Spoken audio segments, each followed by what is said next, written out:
শুভেচ্ছা আমন্ত্রণ রাতের বাংলাদেশের আয়োজনে। শুরুতেই জানিয়ে দেব শিরোনামগুলো।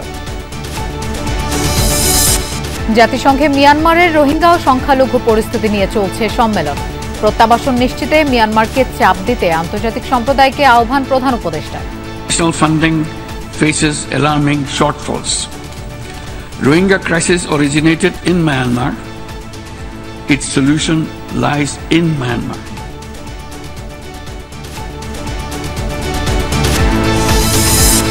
খাগড়াছড়ির সেই মারমা কিশোরীর মেডিকেল পরীক্ষায় ধর্ষণের আলামত মেলেনি।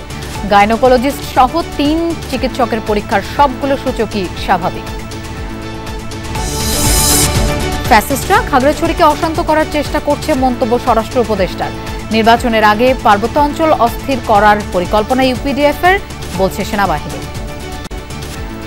পার্বত্য চট্টগ্রামকে অস্থিতিশীল এবং সাম্প্রদায়িক দাঙ্গা সংগঠনের বিষয়টি একটি বৃহত্তর ষড়যন্ত্রের অংশ।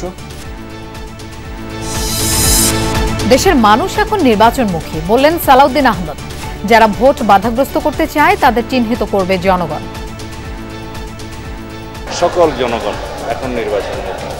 বাংলাদেশে এখন নির্বাচনের আমেজ চলছে। কোনো দল নির্বাচনের পথে বাধা সৃষ্টি করে জনগণ তাদেরকে চিহ্নিত করবে এবং রাজনৈতিকভাবে তাদেরকে প্রত্যাখ্যান করার সম্ভাবনা আছে। পিআর সহ 5 দাবিতে জামায়াত ও ইসলামী আন্দোলনের নতুন কর্মসূচি ঘোষণা। ইসিতে নিবন্ধন পেল এনসিপি। শাপলা প্রতীক প্রশ্নে কোনো ছাড় না দেওয়ার ঘোষণা। এছাড়াও রাতের বাংলাদেশে আরও থাকছে।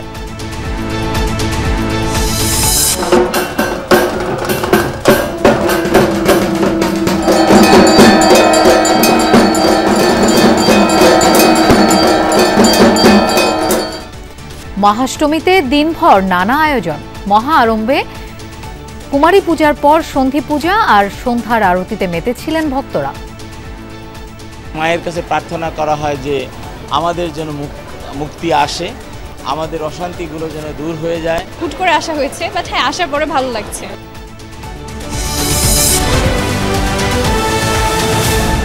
রোহিঙ্গা প্রত্যাবাসনের জন্য মিয়ানমার ও আরাকান আর্মির ওপর চাপ প্রয়োগে আন্তর্জাতিক সম্প্রদায়ের প্রতি আহ্বান জানিয়েছেন প্রধান উপদেষ্টা ড. মোহাম্মদ ইউনূস। মঙ্গলবার জাতিসংঘের সদর দফতরে মিয়ানমারের রোহিঙ্গা মুসলিম এবং অন্যান্য সংখ্যালঘুদের পরিস্থিতি নিয়ে বসে বিশেষ অধিবেশন। সম্মেলনে দেয়া বক্তব্যে এই আহ্বান জানান ড. ইউনূস। প্রধান উপদেষ্টা বলেন, রোহিঙ্গা অনুপ্রবেশের মাধ্যমে মাদক পাচার সহ নানা অপরাধে হুমকির মুখে বাংলাদেশ। রোহিঙ্গা সংকটের উৎপত্তি মিয়ানমারে, সমাধানও রয়েছে সেখানেই। তাই মিয়ানমার সরকার ও আরাকান আর্মির ওপর আন্তর্জাতিক চাপ সৃষ্টি করে দ্রুত, নিরাপদ ও মর্যাদাপূর্ণ প্রত্যাবাসন শুরুর তাগিদ দেন ড. ইউনূস। তিনি সতর্ক করে বলেন, মিয়ানমারের বৃহত্তর সংস্কার প্রক্রিয়ার জিম্মি করে এই প্রত্যাবাসন ফেলে রাখা যাবে না। সংকট থেকে উত্তরণের আন্তর্জাতিক সম্প্রদায়ের কাছে 7 দফা তুলে ধরেন প্রধান উপদেষ্টা। Rohingya crisis originated in Myanmar. Its solution lies in Myanmar. The international community must put effective pressure on Myanmar and the Arakan army to immediately stop persecution of the Rohingyas and start working for their expeditious repatriation to Rakhine. It is the only solution of the crisis. খাগড়াছড়ির সেই মারমা কিশোরীর medical পরীক্ষায় ধর্ষণের কোনো আলামত পাওয়া যায়নি। জেলার সদর হাসপাতালের করার পরীক্ষায় রিপোর্ট সংক্রান্ত 10টি কাউন্টের সবগুলোতেই এসেছে নরমাল। হাসপাতালের গাইনোকোলজিস্ট ডাক্তার জয়া চাকমা সহ 3 চিকিৎসকের স্বাক্ষরিত সেই রিপোর্ট হাতে এসেছে যমুনা নিউজের। এদিকে খাগড়াছড়ি ও গুইমারার 2 রিজিয়ন কমান্ডার জানিয়েছেন, ধর্ষণ ঘটনাকে পুঁজি করে পাহাড় অশান্ত করার পরিকল্পনা ছিল ইউপিডিএফ-এর। এর আগে মামলার এজাহারে ভুক্তভোগীর বাবা জানান, ঘটনার রাতে প্রাইভেট পড়ে ফেরার পথে নিখোঁজ হয় মেয়েটি।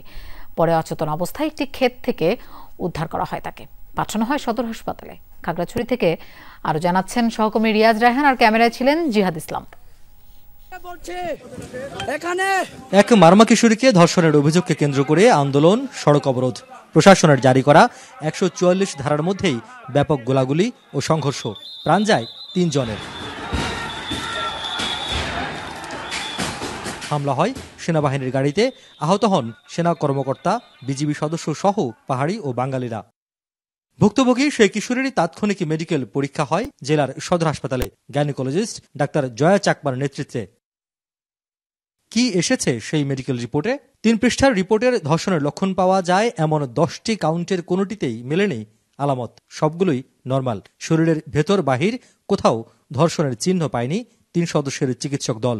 রিপোর্টে স্বাক্ষর করেন gynaecologist doctor Joya Chakma, medical officer Mir Mosharraf Hossain ও ডাক্তার নাহিদ আক্তার। যদিও মামলার এজাহারে ভুক্তভোগীর বাবা জানান, ঘটনার রাতে প্রাইভেট পড়ে ফেরার পথে নিখোঁজ হয় মেয়েটি। পরে অচেতন অবস্থায় একটি ক্ষেত থেকে উদ্ধার করা হয়, তাকে পাঠানো হয় সদর হাসপাতালে।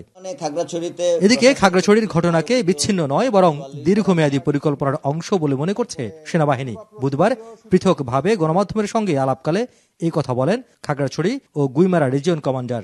পাহাড়ি যেই সশস্ত্র সন্ত্রাসী সংগঠনগুলো আছে তাদের বিরুদ্ধে, বিশেষ করে ইপিডিএফ যারা আছে আমাদের এই এলাকায়, যারা সকল ধরনের সশস্ত্র সন্ত্রাসী কার্যকলাপ এবং পাহাড়ি অস্থিতিশীলতা তৈরি করার পিছনে তারাই দায়ী। আমরা সবসময় তাদের বিরুদ্ধে আমাদের অভিযান পরিচালনা করি এবং তাদের অস্ত্রসহ তাদেরকে গ্রেফতার করে এই এলাকার যে শান্তি শৃঙ্খলা বজায় রাখার প্রচেষ্টা আমরা সবসময় চালিয়ে যাচ্ছি এবং এটা চলমান থাকবে। পার্বত্য চট্টগ্রামকে অস্থিতিশীল এবং সাম্প্রদায়িক দাঙ্গা সংগঠনের বিষয়টি একটি বৃহত্তর ষড়যন্ত্রের অংশ এবং এ ব্যাপারে এই সকল প্রমাণাদি আইনশৃঙ্খলা রক্ষাকারী বাহিনীর কাছে আছে। এটা আপনাদেরকে দিয়ে দেওয়া হবে এবং আমাদের কাছেও সকল প্রমাণাদি আছে, ভিডিও আছে এবং একই সাথে সকল ধরনের অপপ্রচার বা উস্কানিমূলক কর্মকাণ্ড সত্ত্বেও বাংলাদেশ সেনাবাহিনী এই বাংলাদেশের যে অবিচ্ছেদ্য অংশ এটা রক্ষায় দৃঢ়প্রতিজ্ঞ। এদিকে ঘটনার 2 দিন পর গুইমারায় ক্ষতিগ্রস্ত এলাকা পরিদর্শনে যান বেসামরিক প্রশাসনের কর্তা ব্যক্তিরা। ক্ষতিগ্রস্তের তালিকায় আছেন পাহাড়ি, বাঙালি সব পক্ষই। 9টা সরকারি অফিস ছিল, এগুলো ক্ষতিগ্রস্ত হয়েছে। আর ওখানে 8টা হুন্ডা ছিল, ওগুলো পড়াই দিয়েছে। যারা আজকে এফেক্টেড তাদের সংখ্যা যদি চিন্তা করেন তাহলে দেখবেন এখানে মানুষজন কিন্তু খুবই কম। এখানে মানুষজন যারা জড়িত এখানে খুবই কম স্যার।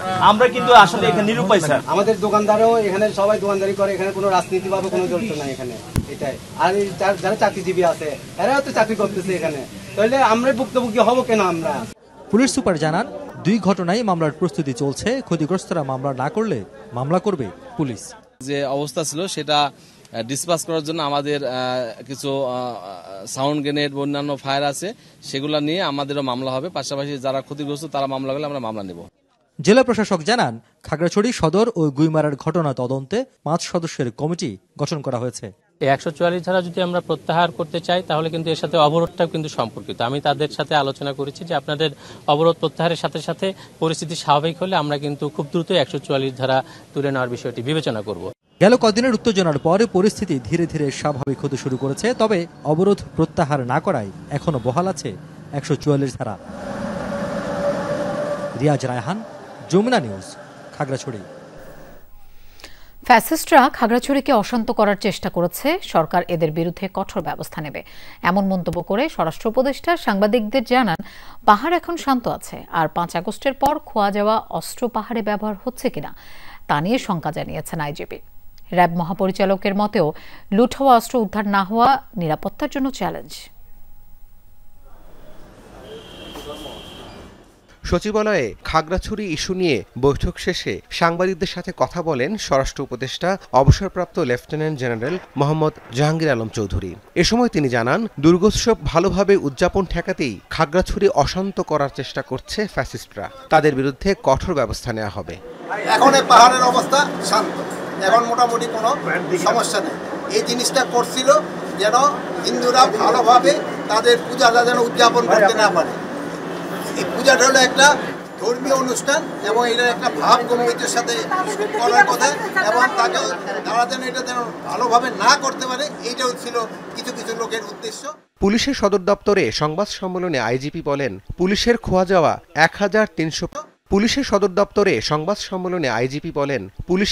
যাওয়া 1350টি অস্ত্র এখনো উদ্ধার হয়নি।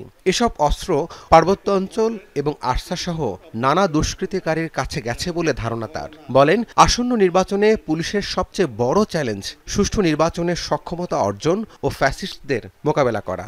আমরা ধারণা করি হয়তো কিছু বিচ্ছিন্নতাবাদের কাছে চলে যেতে পারে, কিছু হয়তো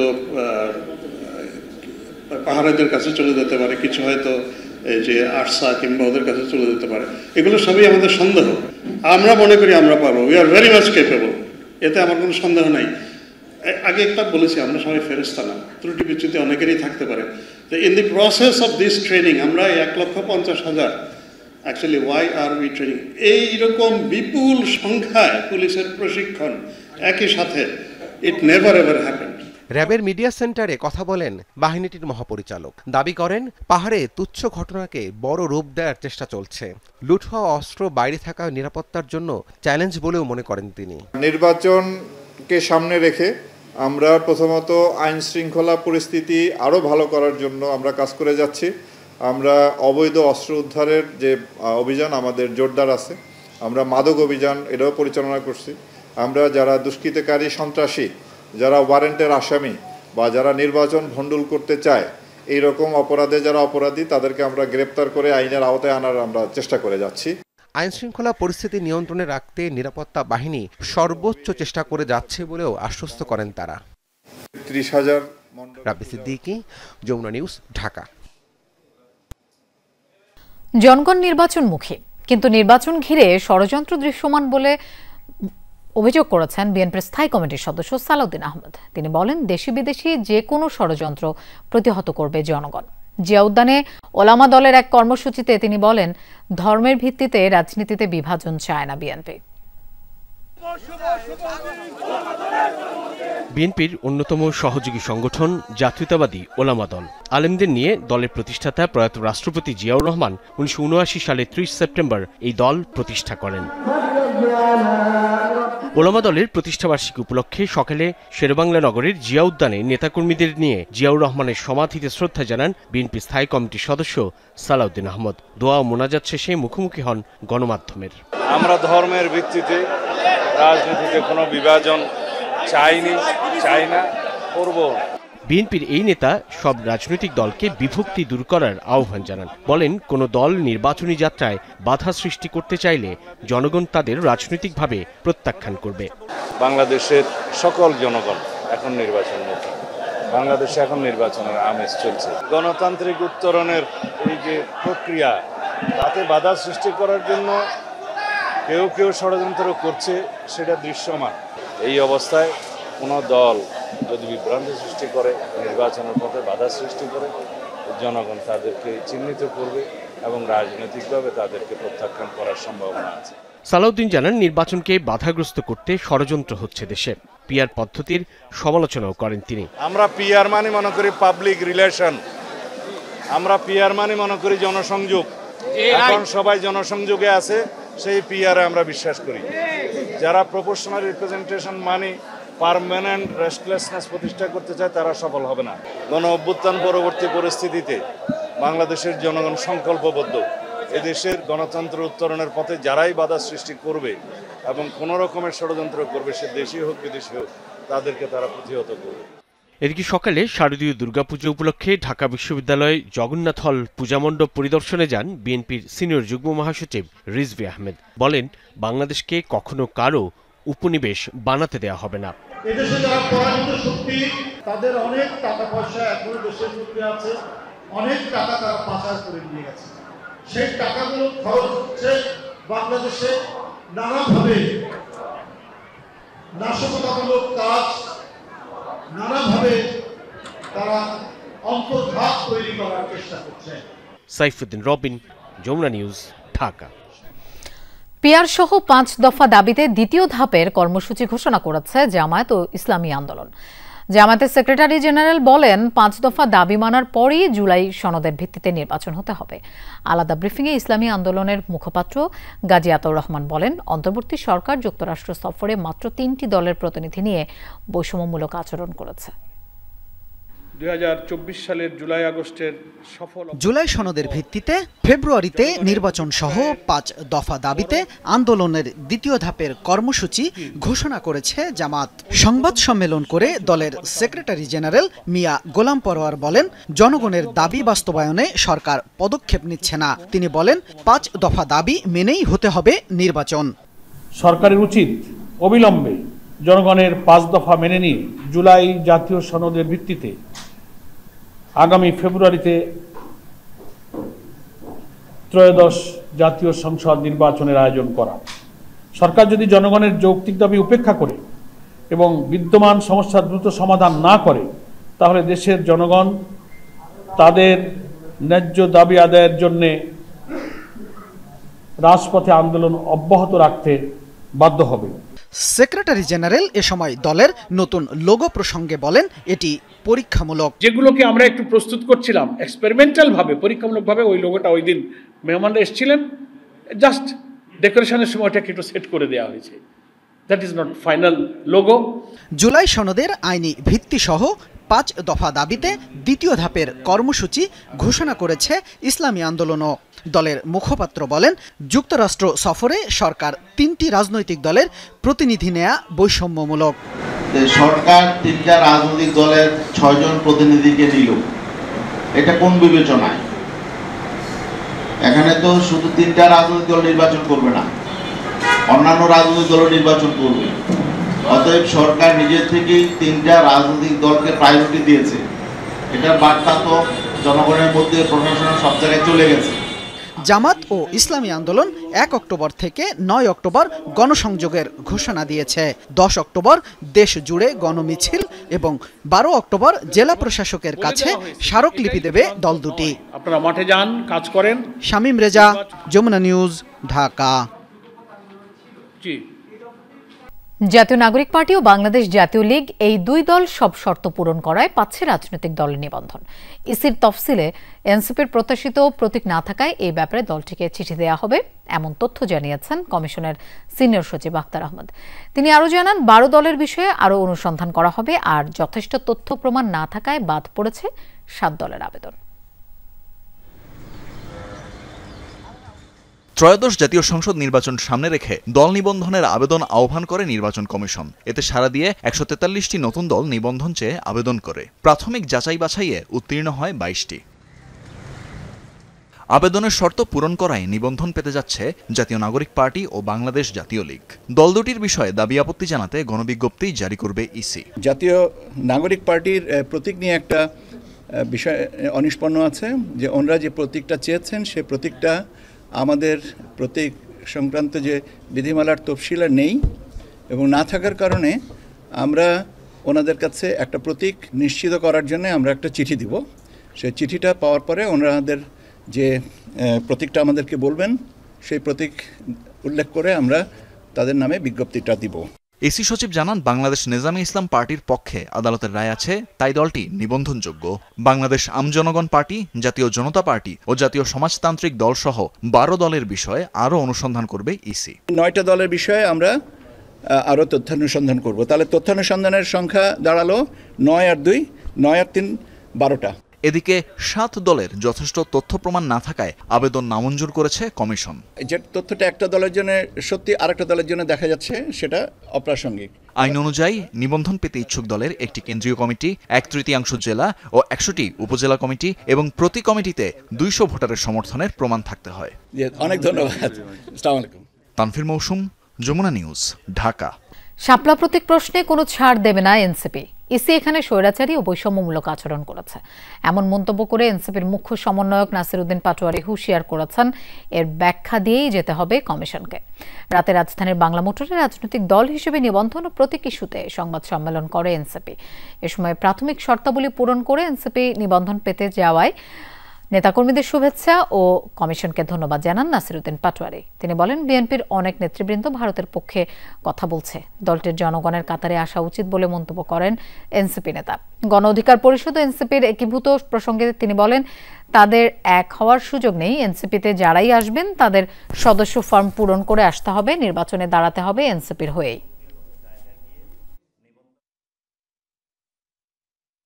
জনগণকে সাথে নিয়ে সাংবিধানিক এবং গণতান্ত্রিক প্রক্রিয়ায় যতটুকু আমাদের সক্ষমতা রয়েছে এবং দেশীয় যে আইন রয়েছে তার ভিতরে আমরা আমাদের প্রতীক প্রশ্নে আমাদের এই সংগ্রাম আমরা জারি রাখবো। এনসিপির প্রতীক হিসাবে শাপলা অলরেডি স্থান করেছে। তারা এনসিপির শাপলা প্রতীকে যখনই ভোট দিতে উদ্গ্রীব হয়েছে, ইচ্ছুক হয়েছে, তখনই আমরা ইসির পক্ষ থেকে এই ধরনের স্বেচ্ছাচারী এবং বৈষম্যমূলক আচরণের শিকার হচ্ছি। শারদীয় দুর্গাপূজার মহাষ্টমীতে দিনভর নানা আয়োজনে মুখর ছিল পূজা মণ্ডপগুলো। সকালে প্রধান আকর্ষণ কুমারী পূজার পর দুপুরের ঝুম বৃষ্টি মাথায় নিয়েই মণ্ডপে ভিড় করেন ভক্তরা। দুপুরের সন্ধি পূজা, সন্ধ্যার আরতি ছাড়া দিনভর চালু ছিল দেবী দর্শন, আরাধনা আর অঞ্জলি প্রদান। এদিকে এরই মধ্যে শুরু হয়ে গেছে মহানবমী তিথি। ক্ষীণ স্বরে বাজতে শুরু করেছে দেবীর বিদায় ঘণ্টা। মহা অষ্টমীর বিকেলে নামে আকাশ ভাঙা বৃষ্টি। ঝুম বৃষ্টিতে যাতায়াতে কিছুটা বিঘ্ন হলেও থেমেছিল না মণ্ডপে ভক্তদের আনাগোনা। শারদীয় দুর্গাপূজায় মহা অষ্টমীর দিন বেশ ঘটনাবহুল। অবাহন ও আসন মন্ত্রের পাশাপাশি পাদ্য, অর্ঘ্য আর আচমন মন্ত্রে দেবীকে আহ্বান, আসনে আসীন করা আর প্রাণ ভরে দেবীকে সম্মান জানানোর দিন ছিল আজ। এবারের সন্ধি পূজা অনুষ্ঠিত হয় দুপুরে। সন্ধ্যা পর্যন্ত চলে দেবী দর্শন, দেবীকে প্রণাম জানানো আর অঞ্জলি প্রদান। সন্ধ্যার পরপরই চলে আরতির প্রস্তুতি। দেশে সবাই ভালো থাকে, দেশটা সুন্দর হয়, এটাই সব মারামারি কাটাকাটি না থাকে, এটাই আমরা চাচ্ছি। খুবই আনন্দ লাগছে, ভালো লাগছে। অবশ্যই প্রতি বছর এই দিনটার অপেক্ষায় থাকি আমরা সবাই। ধন্যবাদ। মাকে দর্শন করছি, মা প্রতি বছরের মতো যেরকম শুভ শক্তি নিয়ে আসে সেরকমটাই। দেবীর কাছে এসেছি, দেবীকে আমার যত মনে আশা আছে সব দেবীকে বলেছি, আশা করি আমার মনোবাঞ্ছা পূর্ণ হবে। ছেলে, বুড়ো, কিশোর কিশোরী, যুবতী কিংবা বৃদ্ধা, এমনকি কোলের শিশুকে নিয়েও আসেন পুণ্যার্থীরা। ভক্তরা সারিবদ্ধভাবে দেবীর পদচরণে নিজেকে সমর্পণ করে জানান সবাই মিলে ভালো থাকার আকুতি। দুর্গাদেবী এই জগতে আসছেন দুর্গকে রক্ষা করার জন্য। তো আমরা চাই সকলে মিলেমিশে খুব সুন্দরভাবে যেন থাকতে পারি। দুর্গাদেবীর কাছে এই প্রার্থনা, পড়াশোনা যেন ভালো হয়, আমরা মা বাবা যেন সুস্থ হয়ে থাকে, আমরা যেন সবাই একসাথে মিলেমিশে শান্তিতে থাকতে পারি। রমনা এবং ঢাকেশ্বরী মন্দিরে ঘুরতে এসেছি, আর বাসায় ভালো মন্দ প্রস্তুতি চলতেছে। আমরা মিষ্টি বানিয়েছি এবং অনেক কিছু করেছি। এমনিতে তো সবসময় বের হওয়া হয় না, তো ছেলেকে নিয়ে এসেছি, ছেলের প্রথম পুজো, অনেক আনন্দ লাগছে। আর দেবীর কাছে চেয়েছি যেন আমাদের মধ্যে কৃষ্ণ প্রেম আমরা লাভ করতে পারি, সবাইকে নিয়ে ভালোভাবে থাকতে পারি। মহিষাসুর মর্দিনী রূপের পূজায় মগ্ন থাকেন দিনভর। গন্ধ, পুষ্প, ধূপ, দীপ, নৈবেদ্য মন্ত্রে দেবীকে করা হয় আরাধনা। দেবীর কাছে আশীর্বাদ প্রার্থনায় প্রদান করা হয় নতুন শাড়ি ও গহনা। নেতিবাচক শক্তির বিরুদ্ধে ইতিবাচক শক্তির সম্মিলিত জয়, সেটা ভালো থাকা, যাদের অসুখ আছে তাদের অসুখ থেকে নিবৃত্তি, যারা অনুন্নয়নে ভুগছে তাদের উন্নয়ন, যারা অসুস্থতায় ভুগছে তাদের সুস্থতা এবং সারা বিশ্বজুড়ে মানুষের কল্যাণ প্রার্থনা। এটা সার্বক্ষণিক থাকে, এবারেও তাই আছে। শুরু হয়ে গেছে মহানবমী তিথি। ক্ষীণ স্বরে বাজতে শুরু করলো দেবীর বিদায় ঘণ্টা। তাই তো আনন্দের সময়টুকু বুঝি ফুরোতে শুরু করলো। শওকত মঞ্জু শান্ত, যমুনা নিউজ, ঢাকা। দুর্গাপূজার ছুটির সাথে সাপ্তাহিক ছুটি মিলে 4 দিনের ছুটি পাচ্ছেন সাধারণ মানুষ। তাই বাড়িতে যাচ্ছেন অনেকে। রাজধানীবাসীর এই আনন্দযাত্রার খবর জানবো। কলাবাগান এলাকা থেকে আমাদের সাথে যোগ দিচ্ছেন সহকর্মী হাসিবুল করিম বিজয়। বিজয়, কর্মজীবীদের অনেকেই তো লম্বা ছুটি পেয়ে বাড়ি যাচ্ছেন, কি বলছেন তারা? লোপা, মূলত 2 ঈদ ছাড়া কিন্তু তারা কোনো ধরনের কোনো লম্বা ছুটি পায় না। পুজোতেও কিন্তু 1 দিন অথবা 2 দিন ছুটি পায়। তবে এবার কিন্তু 2 দিনের পাশাপাশি শুক্রবার এবং শনিবার 2 দিন সাপ্তাহিক ছুটি মিলে যাওয়ায় কিন্তু নগরবাসীর মনে একটি উচ্ছ্বাস তৈরি হয়েছে। তারা একটি সুযোগ পেয়েছে, তারা কিন্তু তাদের বাড়ি ফিরে যাচ্ছে এবং এই 4 দিনের ছুটিতে যে তারা বাড়ি ফিরে যাচ্ছেন, এই জন্য তাদের মধ্যে যে একটি উচ্ছ্বাস এবং উদ্দীপনা এবং প্রাণবন্ততা কাজ করছে সেটা আমরা দেখতে পাচ্ছি। এবং রাজধানীর বেশ কয়েকটি বাস কাউন্টার আমি ঘুরেছি, গাবতলী, শ্যামলী, কল্যাণপুর থেকে শুরু করে আমি এখন আছি কলাবাগান বাস কাউন্টারের সামনে। এখানে কিন্তু আমি প্রত্যেকটি কাউন্টারেই কিন্তু যাত্রীদের বেশ ভিড় লক্ষ্য করতে পেরেছি এবং বাসের কাউন্টারে যারা আসলে টিকিট বিক্রি করছেন তাদের সাথেও কথা বলেছি। তারাও বলছেন যে বাসের কোনো টিকিট কিন্তু ফাঁকা নেই, কোনো সিট ফাঁকা নেই। আমি যে কয়টি বাস আসলে এখানে দেখতে পেয়েছি প্রত্যেকটি সিট পরিপূর্ণ হয়ে গিয়েছে এবং আমাদের যাত্রীদের সাথে কথা হয়েছে, যারা আসলে কর্মজীবী মানুষ রয়েছে তাদের সাথে কথা হয়েছে। তারা বলছেন যে তারা এই ধরনের ধরনের লম্বা ছুটি আসলে সচরাচর পায় না, বিধায় তারা এই 4 দিনের ছুটিতে তারা একটু তাদের সেই চিরচেনা বাড়িতে ফিরে ঘুরে আসতে চান, এমনটাই তাদের আসলে প্রত্যাশা এবং তারা বেশ আনন্দিত। লোপা। বিজয়, আপনাকে ধন্যবাদ আমাদের সাথে যোগ দেবার জন্য।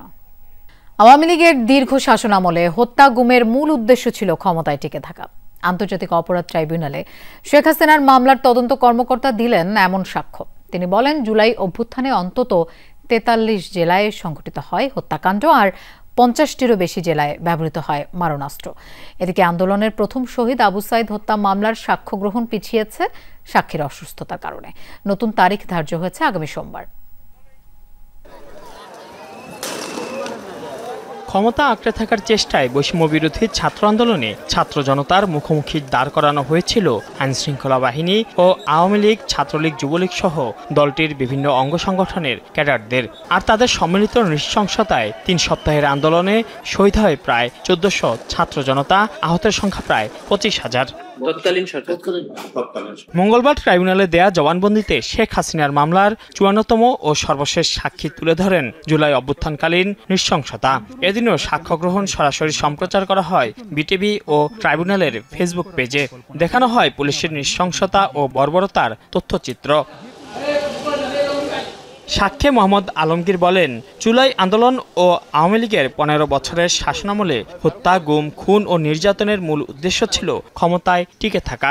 শুধুমাত্র এই সরকারকে টিকিয়ে রাখার জন্যই, অর্থাৎ শেখ হাসিনা তার ক্ষমতাকে পাকাপোক্ত করার জন্য মানুষ খুন করা, মানুষকে গুম করা, মানুষকে হত্যা করা, নাশকতা করে আরেকজনের উপর দোষ চাপিয়ে দেওয়া, জঙ্গি নাটক, যে প্রক্রিয়া যখন যেটা তার কাছে সুইটেবল মনে হয়েছে তিনি সেটা করেছেন। তদন্তকারী কর্মকর্তা আরও বলেন, জুলাই অভ্যুত্থানে দেশের অন্তত 43টি জেলার 438টি স্থানে হত্যাকাণ্ড ঘটে। 50টিরও বেশি জেলায় ব্যবহার করা হয় মারণাস্ত্র। 50টি জেলার বেশি জেলাতে মারণাস্ত্র ব্যবহার করা হয়েছে, গুলি করা হয়েছে আন্দোলন দমনে। সেই সময় আন্দোলন দমনের অপকৌশল হিসাবে শেখ হাসিনা এবং পলক সাহেব যে নেট বন্ধ করেছিলেন, তার ফলেই তারা এই মোবাইল ফোন ব্যবহার করতে পেরেছিলেন এবং যা রেকর্ড করেছিলেন, কল রেকর্ড করেছিলেন, সেই ব্যক্তিটি যা আমাদের হাতে। এদিকে জুলাই আন্দোলনের প্রথম শহীদ আবু সাইদ হত্যা মামলার সাক্ষ্য গ্রহণ পিছিয়েছে। সাক্ষী অসুস্থ থাকায় পরবর্তী তারিখ ধার্য করা হয়েছে আগামী সোমবার। মাইনুল মারুফ, যমুনা নিউজ, ঢাকা। ফেব্রুয়ারির মধ্যে পাচার হওয়া কিছু অর্থ ফেরত আনা সম্ভব হবে। পরবর্তী সরকার এই প্রক্রিয়া অব্যাহত রাখবে বলে আশা অর্থ উপদেষ্টা ডক্টর সালেউদ্দিন আহমেদের। ব্যবসায়ীদের কারণে নিত্যপণ্যের বাজার পুরোপুরি নিয়ন্ত্রণে রাখা সম্ভব হয়নি বলেও জানান তিনি। সচিবালয়ে ক্রয় সংক্রান্ত কমিটির বৈঠক শেষে অর্থ উপদেষ্টা আরও জানান, কিছুদিনের মধ্যে পর্যালোচনা করে জানানো যাবে পাচার করা কতটুকু অর্থ ফেরত আনা যাবে। এর মধ্যে অনেকের সম্পত্তি জব্দ করা হয়েছে। কোন দেশে অ্যাকাউন্ট পাসপোর্ট কোন দেশে অ্যাকাউন্ট পাসপোর্ট আছে সেসব তথ্য আছে। উপদেষ্টা আসিফ মাহমুদের মন্ত্রণালয়গুলোকে বেশি বরাদ্দ দেওয়া হচ্ছে কিনা এমন প্রশ্নের জবাবে অর্থ উপদেষ্টা বলেন, ওই প্রকল্পগুলো আগের সরকারের। তিনি জানান, মিয়ানমার, থাইল্যান্ড ও ভিয়েতনাম থেকে আতপ চাল আনার সিদ্ধান্ত হয়েছে। রাতের বাংলাদেশে আবার একটা বিরতি নিচ্ছি, আর ফিরে এসে থাকছে। বেসরকারি ব্যবস্থাপনায় হজ প্যাকেজের দাম বাড়ল হাব। 5,10,000 থেকে 7,50,000 টাকার মধ্যে 3টি প্যাকেজ ঘোষণা।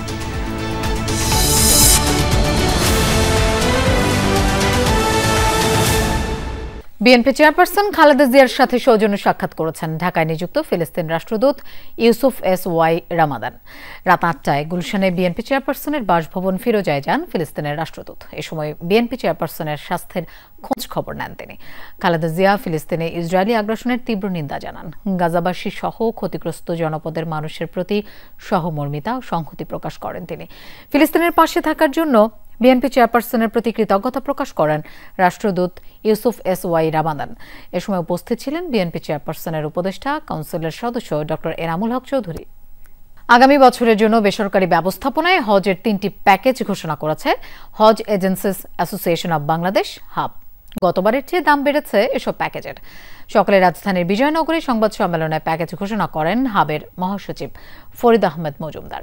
বিশেষ হজ প্যাকেজ ৫১,০০০ টাকা বাড়িয়ে ৭,৫০,০০০ টাকা করা হয়েছে। এছাড়া সাধারণ হজ প্যাকেজ ২৭,০০০ টাকা বেড়ে ৫,৫০,০০০ এবং সাশ্রয়ী হজ প্যাকেজ করা হয়েছে ৫,১০,০০০ টাকা।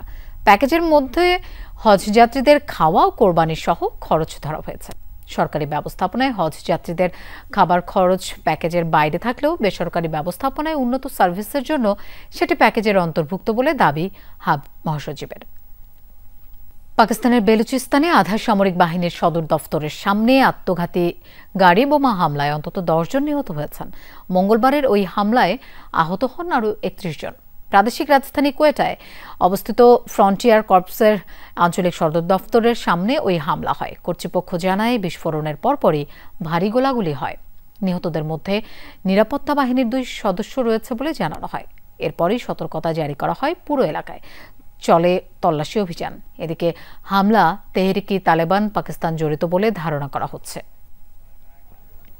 রাতে বাংলাদেশে আবারও একটি বিরতি নিচ্ছি, আর ফিরে এসে থাকছে। হাইকোর্টের রায়ে আবারও বিসিবি নির্বাচন থেকে বাদ পড়ল দুদকের তদন্তে থাকা ১৫ ক্লাব।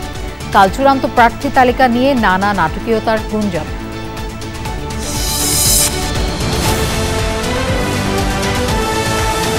আরেকবার স্বাগত, আপনারা দেখছেন রাতের বাংলাদেশ। অবশেষে হাইকোর্টের রায়ে আবারও বিসিবি নির্বাচন থেকে বাদ পড়ল দুদকের তদন্তে থাকা আলোচিত ১৫ ক্লাব। আর অবৈধ ঘোষণার পর আপিল করে বিসিবি নির্বাচনের প্রার্থিতা ফিরে পেলেন জামালপুরের ফুয়াদ রেদওয়ান ও রাজশাহীর হাসিবুল আলম।